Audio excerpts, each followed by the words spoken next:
O fenômeno espírita. Gabriel Delany, 1896. Parte 2. Capítulo 2. A inteligência da força psíquica. Os fenômenos não são devidos a uma força cega. Algumas experiências provam-no. As objeções dos incrédulos. A transmissão do pensamento. Investigações da Sociedade Psíquica de Londres. Discussão. Prova absoluta da existência dos espíritos. As crianças mortas na Índia. Um telegrafista de além-túmulo. As pranchetas clarividentes. O caso Abraham Florentini. O alfaiate esmagado. O capitão Wycroft. Vimos, na seção descrita por Auguste Vacquerie, que o fenômeno é dirigido por uma inteligência. Se negligenciamos cientemente o lado intelectual, foi para que se estabelecesse, de um modo nítido, a existência da força psíquica. Agora, que ela não pode mais ser seriamente contestada, entremos no estudo da inteligência que assim se manifesta. O que se observa, em primeiro lugar, é que os movimentos da mesa são muitas vezes produzidos intencionalmente, e que as pancadas que se ouvem não são devidas ao acaso, mas, sim, dadas com a intenção evidente de manifestarem uma vontade. Recorremos ainda aos observadores rigorosos e sem prevenções. Eis o que lemos na obra Recherches expérimentales sur le spiritualisme, de William Crookes. Desde o começo de minhas pesquisas verifiquei que o poder produtor desses fenômenos não era simplesmente uma força cega, mas, sim, uma inteligência que o dirigia ou, pelo menos, que lhe era associada. Assim, as pancadas de que acabo de falar foram repetidas um número de vezes determinado, elas tornavam-se fortes ou fracas e, a meu pedido, foram dadas em lugares diferentes, por meio de um vocabulário de sinais previamente convencionados, foram obtidas respostas a certas questões e bem assim algumas mensagens, com uma exatidão mais ou menos notável. A inteligência que governa esses fenômenos é, algumas vezes, manifestamente inferior à do médium e está quase sempre em oposição direta aos seus desejos. Quando ela me determinava alguma coisa que não podia ser considerada como muito razoável, eu ia solicitar-lhe novos conselhos, convidando a refletir de novo. Essa inteligência é, algumas vezes, de um caráter tal que se é forçado a crer que ela não emana de nenhuma das pessoas que estão presentes. Algumas experiências. Para confirmar as asserções do sábio inglês, eis o testemunho do juiz Edmonds. Preparando-me para assistir a uma reunião, fechava-me só em meu quarto e escrevia cuidadosamente a série das questões que devia propor. Por isso, eu ficava admirado de receber respostas a essas minhas questões, exatamente na ordem em que as havia escrito, sem que eu retirasse o meu memorando do bolso. Nenhuma das pessoas presentes sabia que eu tinha formulado um questionário e, por consequência, ignoravam o assunto. Os meus pensamentos mais íntimos, aqueles que nunca segredei ao ouvido de quem quer que fosse, foram livremente discutidos, como se eu os tivesse expressado. Reconheci, mais tarde, que os meus menores pensamentos eram assim conhecidos e que podiam ser descobertos pela inteligência que se manifestava. Para abreviar o sistema de comunicação por meio de pancadas, que é assaz longo, emprega-se, às vezes, um alfabeto impresso, sobre o qual se vai passando lentamente um lápis, a fim de que a mesa dê uma pancada no momento em que o lápis esteja em frente da letra que se quer fazer conhecer. Os incrédulos não deixam de afirmar que esses fenômenos dependem simplesmente da finura e da habilidade do médium em adivinhar as letras que combinam o nome, e conforme o modo pelo qual os consultantes apoiam ou passam o lápis sobre esses caracteres. Eis algumas experiências de Wallace, que demonstram quanto este modo de ver carece de fundamento. Quando recebi pela primeira vez uma comunicação, tive particular cuidado em evitar fornecer qualquer indício ao médium, percorri as letras com regularidade constante. Não obstante, foram corretamente ditados, primeiramente, o lugar em que meu irmão morreu, Pará, depois o seu nome de batismo, Herbert, e, enfim, o nome de um amigo que foi o último a vê-lo, Henry Walter Bates. As 6 pessoas presentes visitavam a senhora Marshall, a médium, pela primeira vez, e o meu nome, tanto como os dos assistentes, eram desconhecidos a essa senhora, salvo de minha irmã casada, cujo nome não podia servir de guia para chegar-se ao conhecimento do meu. Na mesma ocasião, uma jovem presente foi avisada de que uma comunicação ia ser-lhe feita. Ela tomou o alfabeto e, em vez de apontar as letras uma a uma, moveu o lápis docemente ao longo das linhas, com a mais perfeita continuidade. Eu a seguia, e escrevia à medida que as letras eram indicadas pelas pancadas. O nome obtido era extraordinário, as letras diziam, Thomas Doitaker, o nome do pai da jovem, tudo era completamente exato. Alguns outros nomes, lugares e datas foram ditados nessa ocasião com uma justeza igual. Dou somente esses 2 casos, porque estou absolutamente certo de que nenhum indício havia sido dado pelo qual se pudesse adivinhar os nomes, ainda mesmo que o fosse pela inteligência mais arguta.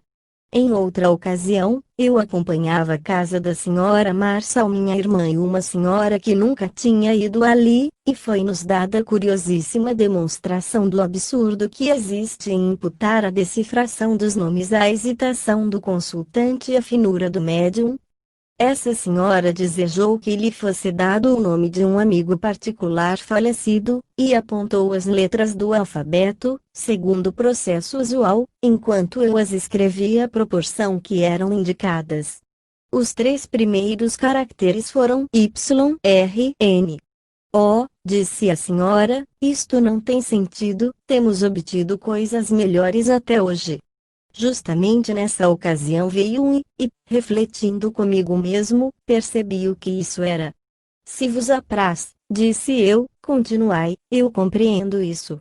A comunicação inteira foi, em seguida, dada por este modo, Y, R, N, I, H, K, C, U, F, F e J. A senhora não compreendera essas letras tanto como a princípio, até que separei dessa forma o ditado, Y, R, N, I, H, K, C, U, F, F e J, ou Ergefeuque, o nome do amigo que ela desejava, ditado às avessas. As comunicações pela mesa são muito comuns, e acreditamos ser pelo estudo desses fenômenos que a maior parte dos incrédulos se tornou espírita. Existe grande número de testemunhos relativos à obtenção de nomes de parentes, de amigos falecidos que vêm instruir os que ficaram na terra, dizendo que nem tudo morre com o corpo e que eles estão no mundo espiritual tão vivos como estavam aqui na terra. As revistas e os jornais espíritas abundam em exemplos de manifestações semelhantes, não julgamos, portanto, útil nos estendermos mais amplamente sobre esse assunto. Terminaremos essas citações reproduzindo as declarações feitas por Cromwell Varley, então engenheiro-chefe das linhas telegráficas da Inglaterra, perante a Comissão da Sociedade Dialética, 24. Início da nota do redator, 24. Garde. Cherchos, página 231. Fim da nota do redator. Empreguei o termo espíritos, embora não ignore que a possibilidade da comunicação com os nossos amigos que deixaram o seu corpo material não esteja geralmente admitida. Os motivos que me induzem a afirmar que os espíritos de nossos semelhantes vêm realmente visitar são os seguintes. Primeiro, eu os tenho visto distintamente em diversas ocasiões. 25. Início da nota do redator, 25. Teremos, mais adiante, o estudo minucioso desses fenômenos. Fim da nota do redator. Segundo, coisas que não eram conhecidas senão de mim mesmo e da pessoa falecida a quem era dado comunicar-se, e cuja exatidão reconheci, foram-me divulgadas mais de uma vez, posto que a médium não tivesse disso o menor conhecimento. Terceiro, por vezes repetidas, coisas que eram conhecidas somente por mim e das quais eu me tinha esquecido completamente foram-me lembradas pelo espírito que se comunicava, não podia existir aí transmissão de pensamento. Quarto, quando me aconteceu obter comunicações desse gênero, propus, em ocasiões diversas, questões mentais, as quais só a médium, senhora de posição muito independente, respondia por escrito, ficando completamente inconsciente do sentido das comunicações. Quinto, a época e o gênero de certos acontecimentos imprevistos, desconhecidos, quer de mim próprio quer da médium, foram-me anunciados mais de uma vez alguns dias antes e realizaram-se perfeitamente. Como aqueles que me forneciam essas instruções, dizendo-se espíritos, expunham a verdade quanto aos acontecimentos futuros, e como nenhum mortal presente podia ter conhecimento do que eles comunicavam, não sei que razão possa haver para não se crer neles. Eis o que é raciocinar, e estamos plenamente de acordo com o Sr. Varley, pois iremos relatar as teorias apresentadas pelos adversários do Espiritismo, a fim de demonstrarmos que, para esses fenômenos, eles são impossíveis ou não elucidam senão um número muito restrito de fatos, ou se apoiam sobre hipóteses mais difíceis de admitir-se que a da intervenção dos espíritos. As objeções. Em primeiro lugar, temos a do clero, que nos diz: credes conversar com as almas de vossos parentes ou amigos falecidos? Que erro! É Satanás que se reveste de múltiplas formas, para enganar-vos e desviar-vos da igreja, fora da qual não existe a verdade. A isso responderemos simplesmente que a existência de um espírito do mal é puramente hipotética e que, se devemos escolher entre duas crenças, é mais racional admitir-se, após uma verificação, que são os espíritos humanos sobreviventes, que se manifestam, pois que eles nos dão provas da sua existência. Além disso, se acredita na existência do diabo, faremos notar que ele age de um modo ilógico, conduzindo materialistas à crença em uma vida futura. Enfim, como as comunicações espíritas ensinam o amor ao próximo, o desprendimento das coisas deste mundo, a repressão dos vícios e a prática das virtudes, o anjo do mal se combate a si mesmo, donde resulta, em boa lógica, que também não se pode atribuir a ele essas manifestações.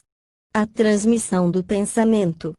O espiritismo, assim como o magnetismo, é uma ciência nova que teve o grande desazo de nascer fora do santuário dos sábios, de sorte que o seu acesso é disputado com um encarniçamento sem igual. Constatamos como o fenômeno físico, abstraindo-se qualquer consideração, era atribuído pelos cépticos a movimentos inconscientes dos operadores. Foi necessária uma soma considerável de experiências, realizadas diante de testemunhas dignas de conceito, para se estabelecer ação à distância dos médiuns sobre os objetos inanimados. Quando não era mais possível negar esses fatos sem pôr em evidência uma prevenção sem quilate, foi-se obrigado a admitir que uma inteligência estava associada ao fenômeno e que o dirigia, porém, que inteligência era essa? A primeira ideia que veio foi, incontestavelmente, a de que essa inteligência era de um ou mais dos assistentes, operava de um modo ainda desconhecido e produzia os resultados referidos mais atrás. É também possível, acrescentam os incrédulos, que o pensamento do operador se transmita ao médium e que este, desde então, agindo sobre a mesa, possa fazê-la ditar nomes próprios, indicar datas, etc. Na opinião deles, não se deve atribuir ao espírito de um morto as respostas, pois que elas são simplesmente o reflexo do pensamento das pessoas presentes. Para reforçarem o seu argumento, dizem que experiências muito exatas têm sido feitas sobre o assunto, e que hoje está quase universalmente reconhecido que a transmissão do pensamento é verdadeiramente um fenômeno incontestável. Eis, portanto, segundo eles, a origem dessas manifestações, que, no seu entender, não devem ser atribuídas aos espíritos, mas que convém consideradas como de uma faculdade nova, que se revela em certos indivíduos e que nada tem de sobrenatural. Vejamos, pois, os trabalhos empreendidos sobre a questão da transmissão do pensamento, e procuremos saber como eles podem explicar os fenômenos espíritas. Há 10 anos existe na Inglaterra uma agremiação conhecida sob o título Society for Psychical Research, cuja fim é compilar e examinar minuciosamente os fatos que são designados com o nome de telepáticos. Compreendem-se sob esta denominação as ações psíquicas à distância, isto é, certas ações ou impressões que podem ser transmitidas de uma pessoa a outra, sem o auxílio dos sentidos. Nos relatórios dessa sociedade, que se publicam todos os semestres, sob o título Proceedings, pode-se contar 1653 experiências de transmissão de pensamentos. Eis como se procede: o agente fica separado do percipiente por uma determinada distância, este deve voltar-lhe as costas e ser colocado de maneira que nenhum movimento, nenhum ruído possa perturbá-lo ou informá-lo. Nessas condições, o agente concentra seu pensamento nos nomes ou algarismos e o percipiente deve repetir os nomes ou algarismos em que aquele pensa. Em todas as experiências citadas nos Proceedings, o número de respostas exatas foi sempre muito superior ao que indica o cálculo das probabilidades. Existe, portanto, a transmissão do pensamento. Procurou-se variar o fenômeno, em vez de nomes, algarismos ou números, imaginou-se fazer produzir, pelo percipiente, desenhos vistos ou feitos pelo agente, ainda assim os resultados foram satisfatórios. 26. No Congresso de Psicologia, em 1889, esses fenômenos deram motivo à discussão entre os senhores Marillier, Charles Richet, Oshorowitz e Janet, representando a França, os senhores Sidgwick e Mears, pela Inglaterra, Riley, pela América, e Delboeuf, pela Bélgica. Início da nota do redator, 26. Ver Les Annales Psychiques, 1891. Páginas 65 a 97. Fim da nota do redator. Resulta, das provas fornecidas, que a transmissão do pensamento é um fato incontestável. Hipnotizadores célebres, como os senhores Beaunis e Liebald, de Nancy, haviam já constatado isso em percipientes adormecidos, confirmando, assim, as experiências do barão do Potet. Lombroso repetiu com Pickman as experiências dos sábios ingleses. Com os olhos vendados, com os ouvidos tapados, sem contato algum, Pickman adivinhou com exatidão, 9 vezes sobre 10, as cartas tocadas por Lombroso. 27. Início da nota do redator, 27. Lombroso. La transmission de la pensée, Gazette littéraire, volume 14, página 12, Turim, 1890. Fim da nota do redator. Na América do Norte, uma sociedade de investigações psíquicas foi igualmente fundada em 1885, e o resultado de seus trabalhos confirma o fato da transmissão do pensamento. Relembremos, entretanto, esta sua conclusão importante. Resulta das experiências feitas pela comissão que o estado séptico do agente, o operador, é desfavorável à transmissão, porque esse estado de espírito impede a participação intensiva na atividade da concepção. Discussão. Examinemos agora uma experiência espírita e vejamos se a transmissão do pensamento pode explicar os fatos que têm sido verificados. Analisemos as 3 seções referidas por Russell Wallace, página 75, a fim de raciocinarmos sobre fatos positivos. Na primeira experiência, ele obteve o nome de seu irmão falecido, o lugar em que esse acontecimento se passou e, enfim, um outro nome próprio, o de um amigo seu. Para que a transmissão do pensamento se admitisse como causa efetiva desses resultados seria necessário: primeiro, que a médium, a senhora Marshall, fosse uma percipiente sensível a esse gênero de manifestações, o que não está absolutamente estabelecido. Segundo, seria indispensável ver no Sr. Wallace um experimentador procurando, pela concentração do pensamento, impor um nome à médium. Foi precisamente o contrário que sucedeu, pois o ilustre naturalista aplicou simplesmente sua atenção em percorrer o alfabeto com uma constante regularidade, e, por conseguinte, não se pode atribuir-lhe o papel de um operador querendo impor um pensamento qualquer, visto que ele mesmo ignorava o que ia acontecer. Terceiro, suponhamos, entretanto, apesar de toda a evidência, que o nome Herbert Wallace fosse transmitido mentalmente às Marshall, e vejamos se é possível explicar esse fato sem o conhecimento antecipado da médium, pois que ela ignorava completamente, assim como as demais pessoas, o nome que ia ser ditado. Vejamos também se é possível explicar-se como se produzem pancadas na mesa correspondentes a cada uma das letras que compõem a palavra. Notemos que as pancadas são inteiramente independentes da vontade dos operadores, pois que isto está averiguado por todos aqueles que estudaram o fenômeno. Não sendo possíveis semelhantes explicações, é lícito, sem receio de sermos desmentidos, afirmar que, neste caso, a transmissão do pensamento não toma parte na experiência. Mas, onde essa demonstração adquire um valor absoluto é na terceira experiência em que o nome de Ergefeuque foi ditado às avessas. A senhora que evocava, bem longe de impor seus pensamentos, depois das três primeiras letras Y, R, N, declara que isso não tem significação. Vê-se que, neste caso, a transmissão do pensamento em nada absolutamente influi para essa mensagem.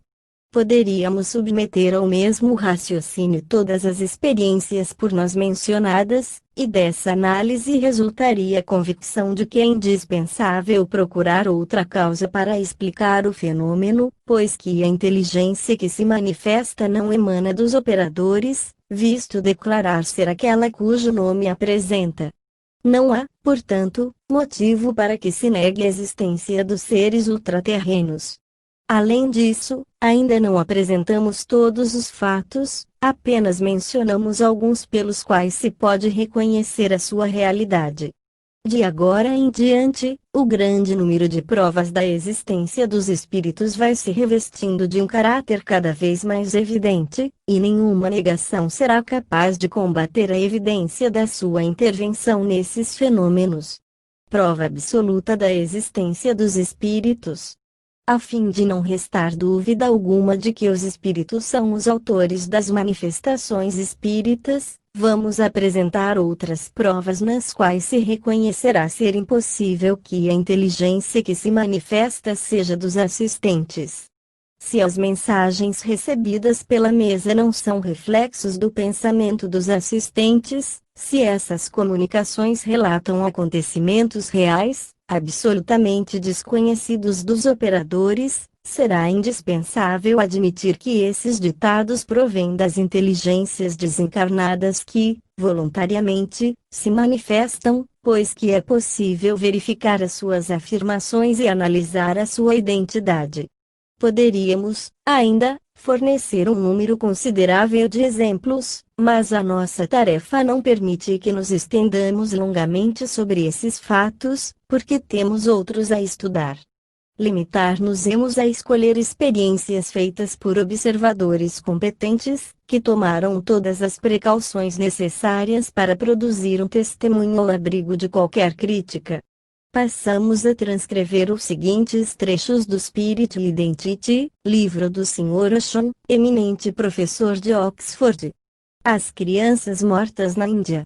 Em 10 de fevereiro de 1874, fomos atraídos por uma tríplice pancada, nova e muito particular, sobre a mesa, e recebemos uma narração longa e circunstanciada da morte, da idade e mesmo das datas e nomes de 3 pequenos seres, filhos do mesmo pai, e que tinham sido subitamente vitimados pela morte. Nenhum de nós conhecia esses nomes pouco comuns. Tinham morrido em país longínquo, a Índia, e quando a mensagem nos foi dada não tínhamos meio algum de verificação. Essa manifestação foi, entretanto, confirmada pouco tempo depois, e de um modo singular. No dia 28 de março do mesmo ano, encontrei, pela primeira vez, o Sr. e a Sra. A. Watts, na casa do Sr. Cooper Temple, doutor em medicina. A nossa conversação tratou especialmente da evidência dos fenômenos psíquicos. Contei diversos fatos, entre outros o das 3 crianças. A Sra. Watts impressionou-se muito com essa narrativa, que correspondia, em sua semelhança, a uma triste história que ouvira recentemente. Uma semana antes, o Sr. e a Sra. Watts haviam jantado em casa de uma velha amiga, a Sra. Leaf, e souberam dela a história de uma perda dolorosa que tinha sofrido parente de uma pessoa conhecida da Sra. Leaf. Esse cavalheiro, residente na Índia, tinha, num curto espaço de tempo, perdido sua esposa e 3 filhos. A Sra. Leaf entrara em grandes e tristes minúcias, mas não havia feito menção alguma dos nomes nem do lugar desse doloroso acontecimento. Referindo o incidente das 3 crianças que se me tinham comunicado, dei os nomes e o lugar, exatamente como haviam sido fornecidos pela mensagem. A Sra. Watts encarregou-se de tomar informação da Sra. Leaf a respeito das particularidades da narrativa que esta lhe tinha feito, tratou-se disso no dia seguinte e reconheceu-se que os nomes dos falecidos eram os mesmos. Devo à gentileza da Sra. Watts o ter travado relações com a Sra. Leaf, e fiquei muito impressionado pela concordância exata de cada pormenor que ela me dava sobre os fatos em questão. Aqui, a teoria da transmissão do pensamento não pode ser admitida, pois nenhum dos operadores conhecia os espíritos que acabavam de dar os seus nomes. Perguntamos agora, se não se admite a existência dos espíritos, a que inteligência deve ser atribuída essa revelação? Eis um caso narrado por William Crookes, demonstrando claramente que a inteligência manifestada é completamente estranha aos assistentes. Um telegrafista de além-túmulo. Durante uma sessão com o médium Home, a minha pequena régua atravessou a mesa para vir a mim, em plena luz, e deu-me uma comunicação, batendo em minha mão. Eu ditava e a régua batia no momento preciso. A outra extremidade da régua repousava na mesa, a certa distância das mãos do Sr. Home. As pancadas eram tão nítidas, tão exatas e a régua estava tão evidentemente sob a influência de uma potência invisível que perguntei: a inteligência desta régua poderá, porventura, mudar o caráter de seus movimentos e dar-me, por meio de pancadas em minha mão, uma mensagem telegráfica com o alfabeto de Morse? Tenho todas as razões para crer que o alfabeto de Morse era completamente desconhecido às pessoas presentes, pois que mesmo eu somente o conhecia imperfeitamente. Tinha apenas pronunciado essas palavras, quando o caráter das pancadas mudou, e a mensagem foi continuada pela maneira que eu tinha pedido. As letras foram indicadas com muita rapidez, de modo que só se pôde apanhar palavras destacadas. Por consequência, essa mensagem perdeu-se, porém, vi o suficiente para convencer-me de que, na outra extremidade da régua, havia um bom operador de Morse, quem quer que ele fosse. A prancheta clarividente. Ainda um outro exemplo, do mesmo autor. Uma senhora escrevia automaticamente, por meio da prancheta. Tentei descobrir um meio de provar que o que ela escrevia era devido à ação inconsciente do cérebro. A prancheta, pelo mesmo processo, afirmou que, embora fosse posta em movimento pela mão e pelo braço dessa senhora, a inteligência que a dirigia era de um ser invisível que tocava no cérebro da senhora como num instrumento de música, fazendo, assim, mover seus músculos. Eu disse, então, a essa inteligência: vedes o que existe neste aposento? Sim, escreveu a prancheta. Vedes este jornal e podeis lê-lo, acrescentei eu, pondo meu dedo no número do Times, que estava numa mesa por trás de mim, mas sem olhá-lo. Sim, respondeu a prancheta.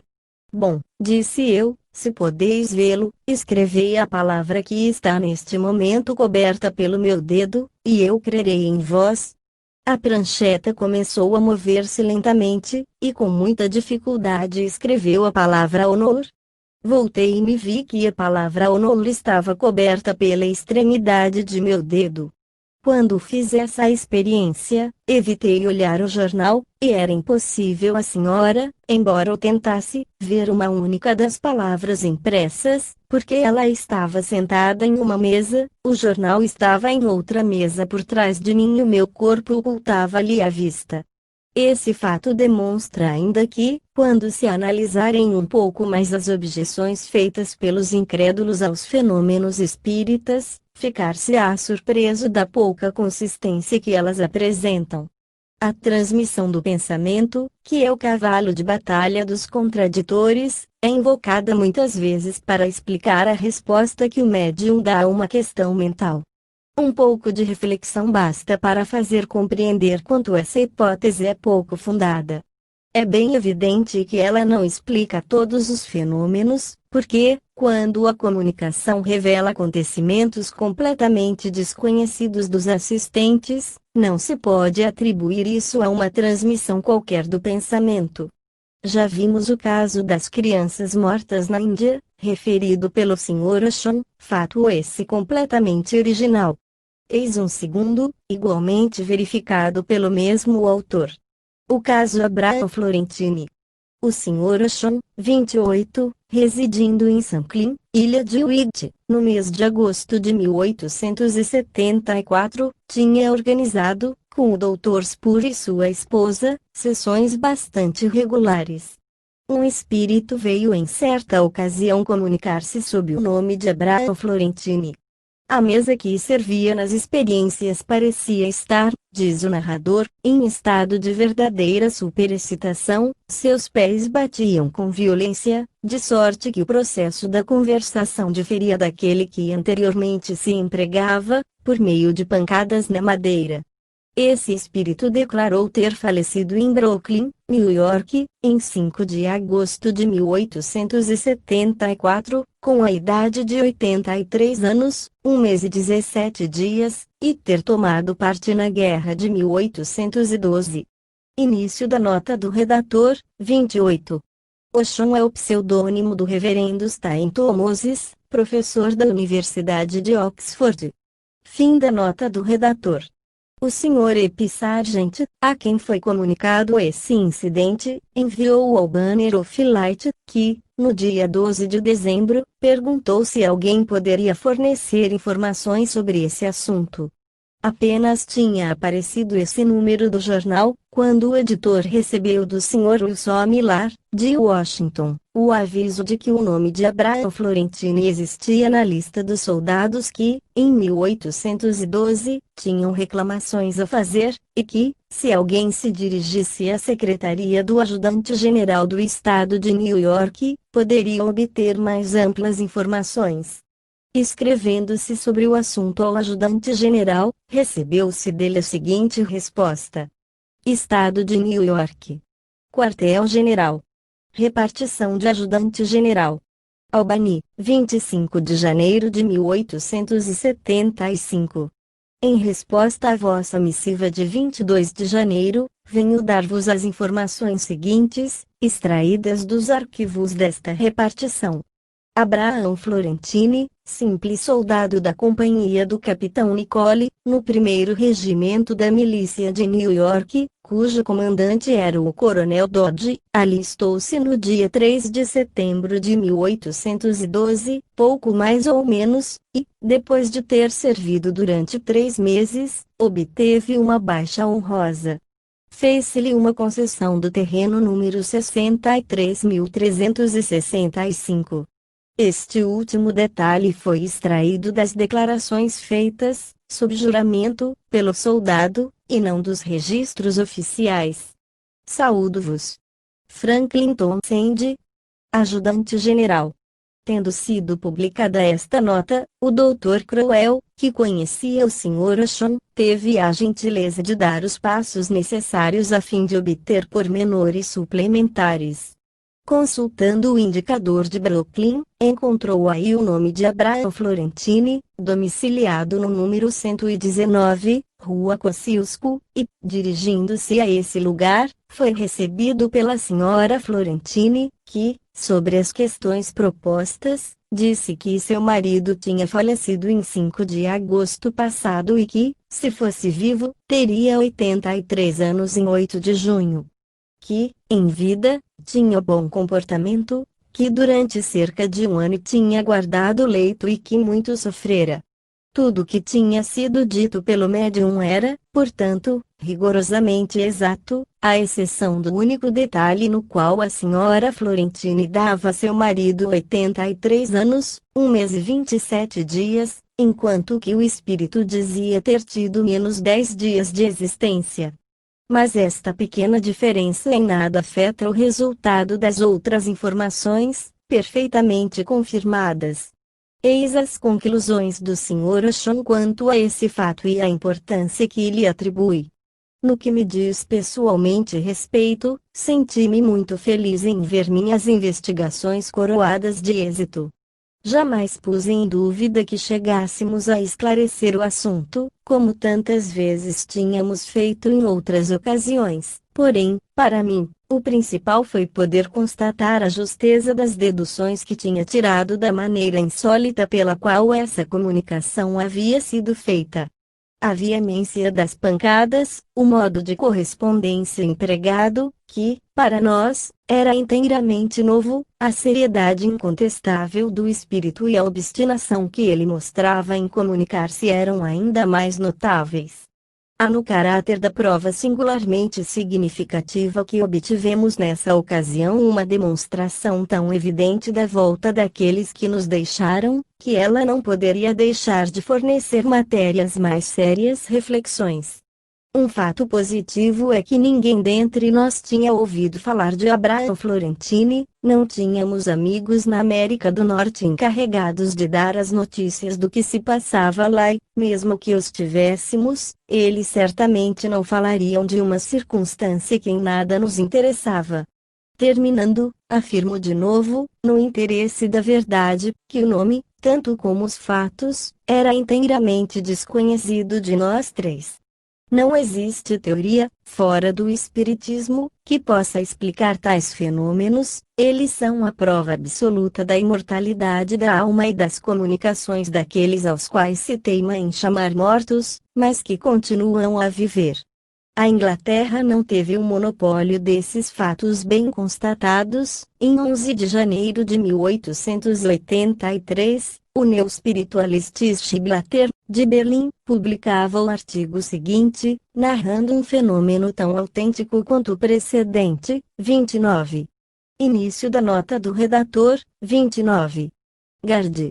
Cherchos, páginas 88 e seguintes. Fim da nota do redator. O alfaiate esmagado.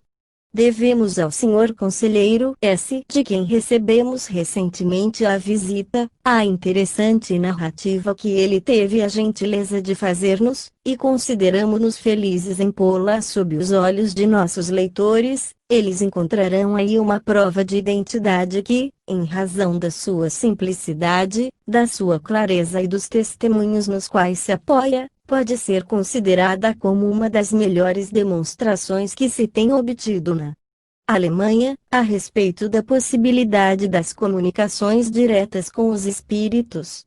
Circunstâncias que, infelizmente, ainda tantas vezes se apresentam, nos impedem de dar publicidade aos nomes, mas, para obviar esse inconveniente, submetemos a apreciação de 4 pessoas à ata da sessão, as informações das autoridades e alguns outros documentos, e essas pessoas dignaram-se atestar, com suas assinaturas, a autenticidade da revelação seguinte.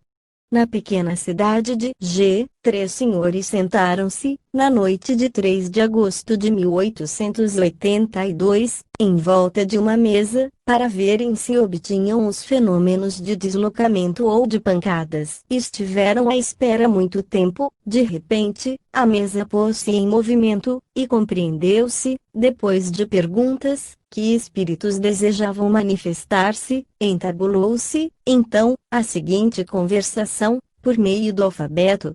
Quem está aí? Um alfaiate esmagado. Como, esmagado? Um trem passou-me por cima. Quando? Há 3 anos. Onde? Unterbarmen. Em que dia? 29 de agosto de 1879. Teu nome? Siego Artilequebuschi. Teu domicílio? Barmen. Teus pais vivem ainda? Sim. Eras patrão ou operário? Aprendiz. Com que idade morreste? 17 anos. És feliz? Oh, sim. Devemos fazer esta comunicação aos teus pais? Não. Por quê? Não acreditam na sobrevivência depois da morte. Talvez isso os convencesse. Só conseguireis que eles zombem de vós? Como se deu o acidente? Eu queria fazer uma visita a uns parentes na rua Auer, em Unterbarmen. Seguia pela via férrea e, tendo a vista curta, não vi chegar o trem, era noite, e fui esmagado. Em que te ocupas atualmente? Não posso descrever-vos o meu trabalho. Essa conversação prolongou-se por muito tempo, porém nenhum interesse positivo oferecia, e a ata não mencionava sua continuação. Esses senhores, muito surpresos com tal comunicação, resolveram tomar informações a fim de esclarecerem o mistério. Com esse intuito, um membro da maçonaria, o Sr. K., escreveu, no dia seguinte, Prefeitura de Polícia, de Barmen, e, em data de 17 de agosto de 1882, o inspetor de polícia enviou-lhe esta resposta. Atendendo ao pedido que me fizestes em vossa carta de 8 do corrente, tenho a honra de informar-vos que, em conformidade com os registros aqui depositados, o aprendiz de alfaiate Siego Artilequebuschi, de 17 anos de idade, foi apanhado, em 26 de agosto de 1879, às 11 horas e 14 minutos da noite, por um trem da linha de Marche, esmagado nas proximidades da estação Unterbarmen. A causa do acidente foi atribuída a ter o falecido transitado indevidamente pela linha.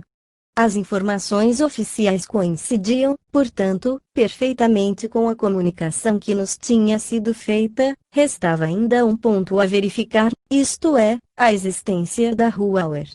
O senhor dirigiu-se com esse fim, no dia 18 de agosto, ao escritório do Rheinische-Post, em Barmen, pedindo que se dignassem fornecer-lhe todos os detalhes possíveis a esse respeito.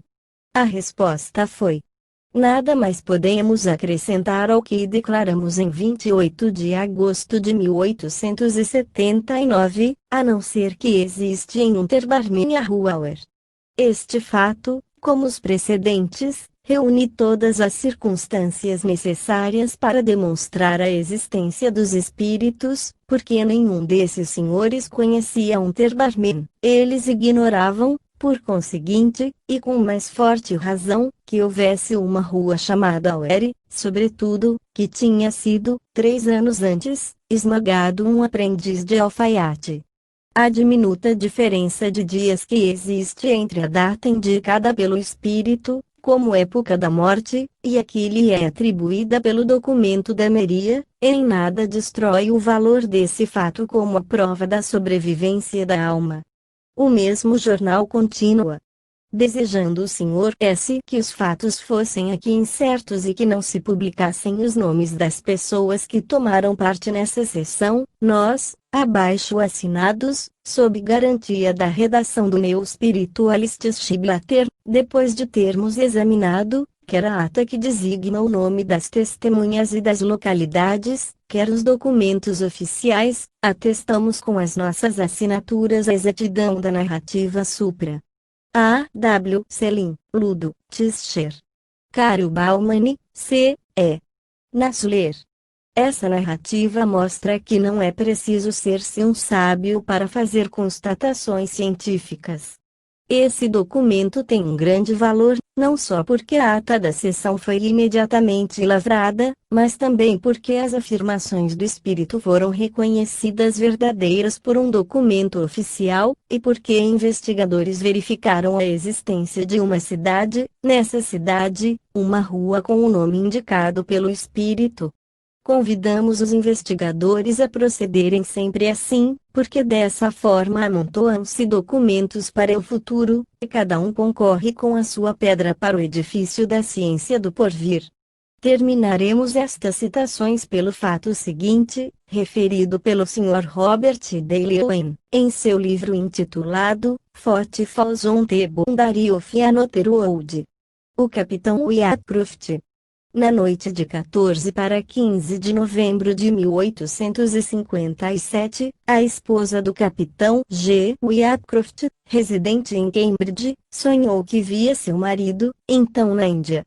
Acordou imediatamente, levantando os olhos, avistou a mesma figura de pé junto ao seu leito. O capitão aparecia com o seu uniforme, com as mãos cruzadas no peito, cabelos em desordem e a face muito pálida. Seus grandes olhos negros estavam fixos nela, sua expressão era de grande emoção, e havia uma contração especial da boca, habitual nesse oficial quando estava perturbado. Ela o viu, mesmo em cada detalhe particular do seu trajo, tão distintamente como jamais o vira durante a sua vida.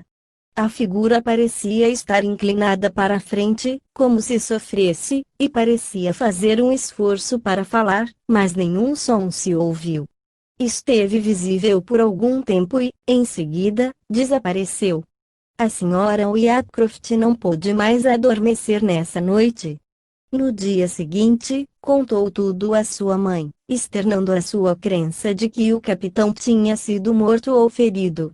Após o tempo necessário, recebeu-se um telegrama anunciando que esse oficial tinha sido morto em frente a Lucknow, no dia 15 de novembro. A viúva informou ao Sr. Wilkinson, advogado de seu marido, que estava inteiramente preparada para a fatal notícia, mas que tinha certeza de que havia erro de um dia na data da morte. O Sr. Wilkinson obteve, então, do Ministério da Guerra um certificado assim concebido. Ministério da Guerra. Número 9579. 30 de janeiro de 1858. Segundo os arquivos do Ministério, parece que o capitão G. Wycroft, do 6º Regimento de Dragões, foi morto na ação de 15 de novembro de 1857. B. Alves. Ora, um notável incidente apresentou-se. O Sr. Wilkinson estava de passeio em Londres e morava na casa de um amigo que era médium e cuja esposa tinha tido, durante toda a sua vida, a percepção de aparições. Contava-lhe a visão da viúva do capitão e descrevia como a figura tinha aparecido, quando a senhora V., esposa do seu amigo, disse subitamente: "Deve ser a mesma pessoa que eu vi quando falávamos da Índia, hoje à tarde." Em resposta às questões do Sr. Wilkinson, ela disse que tinha obtido, por intermédio de seu marido, uma comunicação dessa pessoa, anunciando-lhe que acabava de ser morto na Índia, de tarde, devido a um ferimento no peito. Eram cerca de 9 horas da noite, ela não tinha tomado nota da data, mas, pensando bem, lembrou-se de ter sido interrompida por um fornecedor e de ter, então, saldado uma conta. Submetendo o recibo ao exame do Sr. Wilkinson, constatou-se que ele trazia a data de 14 de novembro. Em março de 1858, a família do capitão Wycroft recebeu do capitão G.C. uma carta procedente de Lucknow com data de 29 de dezembro de 1857, na qual esse oficial dizia que se achava ao lado do capitão Wycroft quando este caiu, e que isso sucedera no dia 14 de novembro à tarde, não em 15 como dizia o despacho do Ministério. O finado tinha sido ferido no peito por um estilhaço de bomba. Havia sido enterrado em Dilcauaçai, numa cruz de madeira fincada no túmulo, tinham sido gravadas as iniciais C.W. e a data da morte, 14 de novembro. O Ministério da Guerra corrigiu o seu erro. O Sr. Wilkinson obteve, em abril de 1859, uma outra cópia do certificado e achou-o concebido nos mesmos termos que o precedente, salvo o dia 15 de novembro, que tinha sido substituído por 14. O Sr. Owen tem em seu poder as provas do fato, completadas diretamente pelas próprias partes. A viúva do capitão Wycroft examinou, corrigiu o manuscrito e mostrou-lhe a carta do capitão C. O Sr. Wilkinson fez o mesmo, e a Sra. V. contou-lhe pessoalmente os fatos que tinha presenciado. O Sr. V. referiu também essas circunstâncias, antes das informações que o Sr. Owen dirigiu ao Sr. Owen, como é testemunhado por este em sua Histoire du Surnaturel, página 225, volume 2. O Sr. Owen declara, além disso, que tem em seu poder os dois certificados do Ministério da Guerra, o primeiro com a data errada, o segundo com a data corrigida. Nesse caso, temos a mesma aparição apresentando-se na mesma noite a duas senhoras desconhecidas entre si distantes uma da outra, bem como a comunicação obtida por uma terceira pessoa, designando o momento e o gênero da morte, coincidindo tudo exatamente com o que se sucedia milhares de léguas de distância. Pensamos, como Sr. Wallace, que fatos como estes, tão bem certificados, não podem ser discutidos, e que, para atribuí-los a uma coincidência, seria preciso grande esforço de incredulidade. Resulta, pois, das experiências precedentes, a prova rigorosa da comunicação dos espíritos.